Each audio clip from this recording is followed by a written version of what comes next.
सभी को नमस्कार। एक महत्वपूर्ण केस एक घडला होता इथे, एक क्राईम, आणि तो चांगली रीतीने डिटेक्ट करण्यात आलेला आहे आणि त्याच्यात 3 कोटीपेक्षा म्हणजे 3 कोटी आणि 32 लाख असा मुद्देमाल जप्त करण्यात आलेला आहे. आणि त्याचे जो आरोपी होता, शातीर आरोपी होता आणि फार चॅलेंजिंग हा केस होता. आणि या केसमध्ये त्याची जे मोडस ऑपरेंडी एक वेगळी प्रकारची, आणि तो जो आरोपी आहे तो इंटरस्टेट आपण म्हणू शकतो, आणि वेगवेगळ्या डिस्ट्रिक्ट्समध्ये त्यांनी अशी चोऱ्या केलेली आहे, घरफोड्या.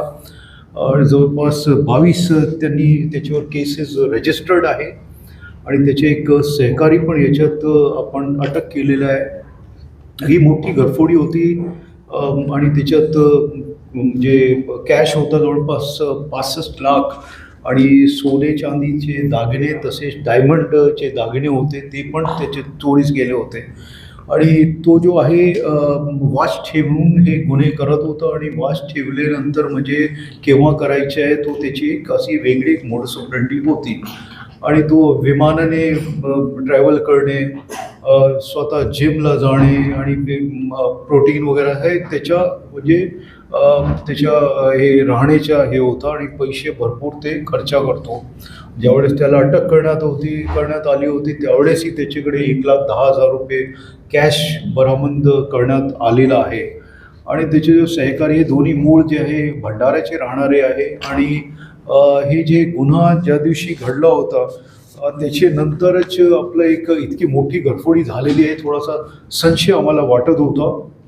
परंतु जॉईंट CP, ॲडिशनल CP आणि सगळे वरिष्ठ अधिकाऱ्यांनी तिथे भेट दिली आणि त्याच्यानंतर जे जे सांगितलं तर आमचे ते काम सुरू झालं. आणि त्याच्यात आपले जे क्राईम ब्रांच युनिट 1चे जे PI आहे आणि डिटेक्शन ब्रांचचे DCP आणि त्यांची पूर्ण टीम याच्यात लागलेली होती. आणि आम्हाला हिंट मिळालेली होती की कसे कसे कोण याच्यात असू शकतो आहे. तर त्याचे नंतर जे आहे सध्या तो होडकेश्वरमध्ये राहत होता, आणि ते किचनमधून आलं आणि ते सगळी सांगतील आपले क्राईम ॲडिशनल CP किंवा डिटेक्शन किंवा आपले जॉईंट CP साहेब. त्याच्यात जो बलजिंदर सिंग आहे, इंद्रजीत नायर, त्यांनी त्याच्यात फिर्याद दिलेली आहे. त्याचे घरात लग्न होतं आणि ते कलमेश्वरला गेले होते त्या दिवशी, आणि फार कमी 3-1 तासामध्ये त्यांनी इतकी मोठी चोरी केली. आपल्याला CCTV फुटेजेस याच्यात मिळाले होते, परंतु त्याच्यात जो क्लॅरिटी नव्हती त्याच्यात, परंतु त्याच्या हावभाव, त्याचे चालण्याच्या जे तरीका मग हे सगळे आपण टेक्निकली ॲनालाइज केले. आणि टेक्निकल ॲनालिसिसमध्ये भरपूर गोष्ट समोर आली, आणि त्यामुळे हे आपला डिटेक्शन याच्यात झालेलं आहे. त्याच्यात सायबर ब्रांच जे आहे आपलं सायबर युनिट त्याचंही मोठं योगदान राहिलेलं आहे. पिनपॉइंटेड आणि त्याची मुवमेंट जवळपास 6-7 लोकेशन त्यांनी चेंज केली. म्हणजे सुरुवात केल्यानंतर तो पुणे, दिल्ली, औरंगाबाद, अहमदाबाद, मुंबई, पुणे, इतनी जगह पे वो जो है घूमता रहा और हमको किस तरह से डिसीव करता रहा. और तो उसका ये भी था कि टेक्निकली वाईफाई पे या फिर हॉटस्पॉट्स लेके ये सब चीज़ें भी कर रहा था. तुम्ही समजू शकतात की किती चॅलेंजिंग हा आपल्या समोर केस होता. आणि याच्यात जवळपास आपण पूर्ण हे याच्यात रिकव्हरी केलेली आहे. सो दिस इज क्रेडिटेबल, आणि हे आपल्याला आज सांगायचं होतं. काही ॲडिशनल असतील तर जॉईंट CP साहेब, ॲडिशनल CP साहेब पण तुम्हाला सांगतील. आणि असे जे गुन्हे आहे याच्यावर जसं मी सांगितलं 22 केसेस ऑलरेडी आहे याच्यावर, आणि आपण त्याच्यावर स्ट्रॉंग प्रिव्हेंटिव्ह ॲक्शन जे होऊ शकतोय ते आपण करणारच. सुटले आहे. म्हणजे हा फॉरेस्ट ट्रेडिंग देखील करतो, याला सगळ्या गोष्टी माहिती आहेत. याला CCTVचं अतिशय उत्तम प्रकारचं नॉलेज आहे, इव्हन डिजिटल क्लॉक आणि त्या संदर्भातली माहिती आहे. ज्यावेळी घटनास्थळावरती माननीय जॉईंट CP साहेब, ॲडिशनल CP साहेब आणि आम्ही ज्यावेळेस भेट दिली त्यावेळेस CP सरांचं मार्गदर्शन, ज्यावेळेस आम्ही तिथून आलो त्याच्यानंतर चर्चा झाली. आणि चर्चा झाल्यानंतर आम्हाला असं लक्षात आलं की एकतर घरात काम करणाऱ्या लोकांचं ॲनालिसिस झालं पाहिजे, त्यांची माहिती घेतली पाहिजे टेक्निकल आणि इतर दृष्टीने, आणि त्याचबरोबरनी रेकॉर्डवरचे जे काही आरोपी आहेत त्यांचं देखील आपण ॲनालिसिस पॅरलली केलं पाहिजे. म्हणून सरांच्या सूचनेनुसार CCTV फुटेजमध्ये आम्हाला जो एक फिगर मिळाला होता, त्या फिगरच्या आधारावरती तशा एमओबीचे तशा डेमिनावरचे एकूण किती आरोपी आहेत, तर आम्ही त्याला शॉर्टलिस्ट करून 50 आरोपी पर्यंत ती शॉर्टलिस्ट केली आणि आमच्या युनिटला 5 टीम तयार करून ते आरोपी सध्या कुठे आहेत याचा शोध घेण्यासाठी लावला. त्यापैकी आम्हाला 42 आरोपी आढळून आले, 8 आरोपी आढळून आले नाहीत.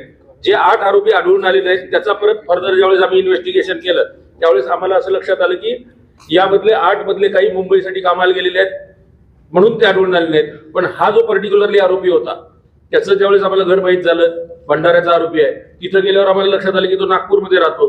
नागपूरमधून मग आम्ही त्याचा पत्ता शोधला, पत्त्यावरही तो आढळून आला नाही आणि आमचा शोध बळावत गेला. मग टेक्निकल अनालिसिसच्या आधारे आम्ही नंतर शोध घेत जात असताना आम्हाला लक्षात आलं की त्याचं लोकेशन पुण्यामध्ये आहे. पुण्यावरून दिल्लीला, त्याच्यानंतर ब्युरो ऑफ इमिग्रेशनला आम्ही काही माहिती विचारली, त्याच्यावरून त्यांनी सांगितलं की अशा अशा नावाचा माणूस दिल्लीला गेलेला आहे.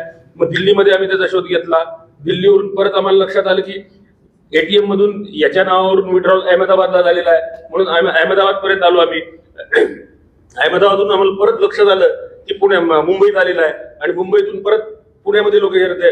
मग पुण्यात असा आरोपी कुठे राहू शकतो त्या दृष्टीने त्या लोकेशनवरती आम्ही वेगवेगळे जे लॉज आहेत ते सगळे सर्च करायला सुरुवात केली. लॉजमध्ये एका आम्हाला अष्टविनायक लॉज भोसरी या ठिकाणी हा आरोपी आणि याचा मित्र आढळून आला.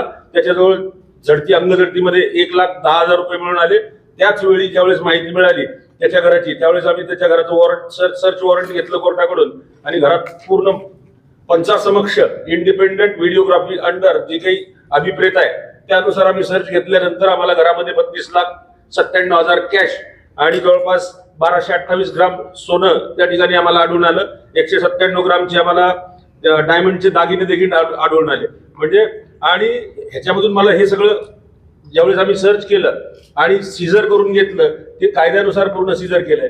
परंतु मला एक या ठिकाणी विनंती करायची आहे की जरी आपण घराला डिजिटल लॉक लावत असेल आणि सीसीटीव्ही लावत असेल तर सीसीटीव्हीचं फोकस कुठं असलं पाहिजे हे सगळ्यांनी बघितलं पाहिजे. आपले एंट्री आणि एक्झिट आणि इव्हन मागच्या साईडला देखील सीसीटीव्ही असणं गरजेचं आहे.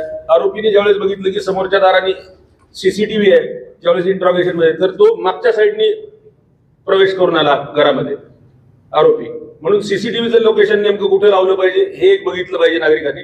दुसरी बाब, घराला डिजिटल लॉक जरी असलं तर त्याच्यावरती काच होती आणि डिजिटल लॉक डिजिट शिवाय उघडता येत नाही, पण आरोपीने काच फोडली आणि काच फोडल्यानंतर मधून हँडलने तो दरवाजा उघडला. म्हणजे आतल्या साईडने ते लॉक उघडू शकतं याची माहिती आरोपीला होती. म्हणजे ज्या ठिकाणी असं आपण आयवस ठेवतो त्या ठिकाणी ते दार अतिशय सेफ्टी पाहिजे, त्याला कुठल्याही प्रकारचा काच असू नये याची देखील आपण या दृष्टिकोनातून काळजी घेतली पाहिजे असं मला वाटतं. शिक्षण किती झालं आहे